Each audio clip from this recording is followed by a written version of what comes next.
আপনারা অবগত আছেন 1997 সালে একটি চুক্তি করা হয়েছিল, কিন্তু সেই চুক্তি এখনো পর্যন্ত বাস্তবায়ন না করে আমাদের সাথে প্রতারণা করা হয়েছে। শেখ হাসিনা যেমন আমাদের সাথে প্রতারণা করেছেন, বর্তমান সরকার কি সেই পথে হাঁটবে? যদি না চান তাহলে আপনারা কি সকলে পার্বত্য চুক্তি বাস্তবায়ন চান? আমাদের আজকের যে সমাবেশের যে মূল বক্তব্য, সেই বক্তব্যের মধ্যে কিন্তু আমরা বলেছি আগামী 6 মাসের মধ্যে পার্বত্য চুক্তি বাস্তবায়নের কার্যকর পদক্ষেপ নিতে হবে। বন্ধুগণ, শেষবারের মতো স্লোগান ধরি, অবিলম্বে পার্বত্য চুক্তি বাস্তবায়ন করতে হবে।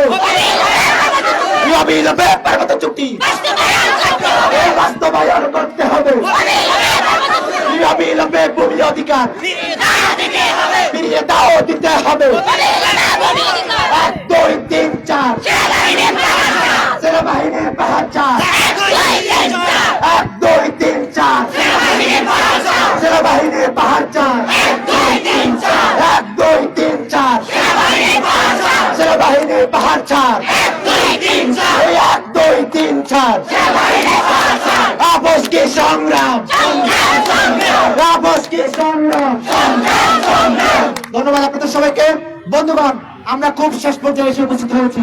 আমাদের আজকের যে সমাবেশ, এই সমাবেশে সভাপতিত্ব করছেন ঢাকা বিশ্ববিদ্যালয়ের মেধাবী শিক্ষার্থী আমার বন্ধু নোমাংশুর চাকমা।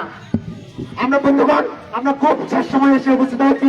আমাদের মাঝে সংযুক্ত আকারে সংযুক্ত বক্তব্য রাখার জন্য অনুরোধ জানাচ্ছি আমাদের সমতলের বন্ধু অলিব্রি, তাকে আমি অনুরোধ জানাচ্ছি আমাদের আজকের যে সমাবেশে সমাবেশের বক্তব্য রাখার জন্য।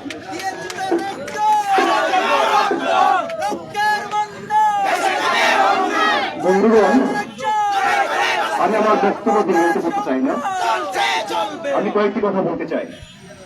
জুলাই গণঅভ্যুত্থানের মধ্য দিয়ে যে নতুন বাংলাদেশের যে আকাঙ্ক্ষা আমাদের, সেই আকাঙ্ক্ষাকে একটা সশস্ত্র বাহিনী একটা নিরস্ত্র মানুষকে হত্যা করবে, সেই আকাঙ্ক্ষা নিয়ে কিন্তু আমরা এই জুলাই গণঅভ্যুত্থান করিনি আর কি।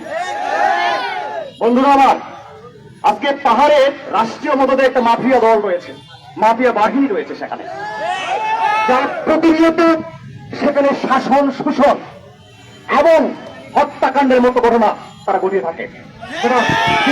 স্পষ্ট, কারণ ওই গ্রামবাসীরা কিন্তু অস্ত্র দিয়ে তারা হামলা করেছিলেন না, সেটা তারা প্রতিবাদ করেছিল। তাদের ঘর বাড়িতে অগ্নিসংযোগ করা হয়েছে, তার প্রতিবাদ তারা করেছিল। এই প্রতিবাদকে যদি প্রতিহত করতে চায়, এটা রাষ্ট্রীয় বাহিনী আমাদের জনগণের ট্যাক্সের টাকা দিয়ে সেখানে গুলি করতে পারে না, হত্যা করতে পারে না।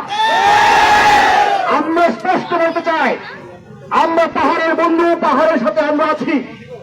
আপনাদের আন্দোলন সংগ্রামে আমরা সমতলের আদিবাসীরাও রয়েছি এবং বাংলাদেশের প্রত্যেকটি প্রগতিশীল মানুষ আপনাদের পাশে আছে।